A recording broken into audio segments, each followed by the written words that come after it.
अब तू समझ चुका है कि तेरे भय के पीछे तेरी ही शक्ति छुपी है। पर एक प्रश्न अभी भी बाकी है। तू उस शक्ति को अपनाता क्यों नहीं?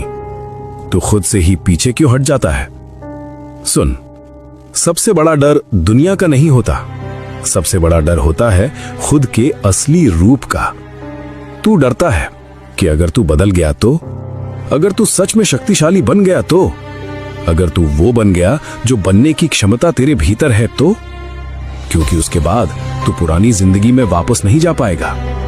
तू अपने ही बनाए हुए छोटे दायरे में सुरक्षित महसूस करता है, जहां दर्द है पर जाना पहचाना है, जहां तकलीफ है पर समझ में आती है। पर जो तेरी असली शक्ति है वो उस दायरे के बाहर है, और उसी अनजाने से तू डर रहा है। सुन ध्यान से, शक्ति का मतलब सिर्फ ताकत नहीं होता, शक्ति का मतलब जिम्मेदारी भी होता है। जब तू अपनी असली शक्ति को पहचान लेगा तो तुझे अपने फैसलों की जिम्मेदारी लेनी होगी, तुझे खुद के लिए खड़ा होना होगा, तुझे अपनी राह खुद बनानी होगी।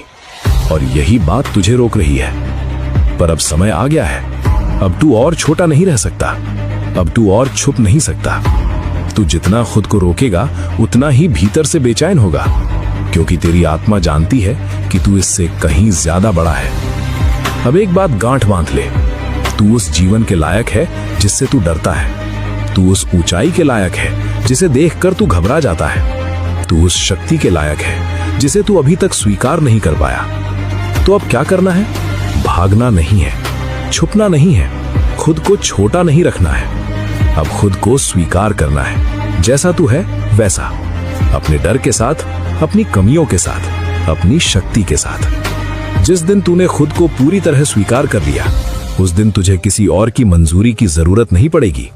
तू खुद ही अपनी पहचान बन जाएगा। याद रख, तू मेरा अंश है, और मेरा अंश कभी अपनी शक्ति से भागता नहीं, वो उसे अपनाता है और उसी से अपनी दुनिया बदल देता है।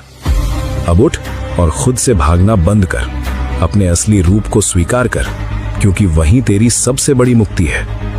कल मैं तुझे बताऊंगा अकेलापन कमजोरी नहीं, आत्म जागरण की शुरुआत कैसे होता है। महादेव लिखकर इस संदेश को लाइक करो और चैनल को सब्सक्राइब करो।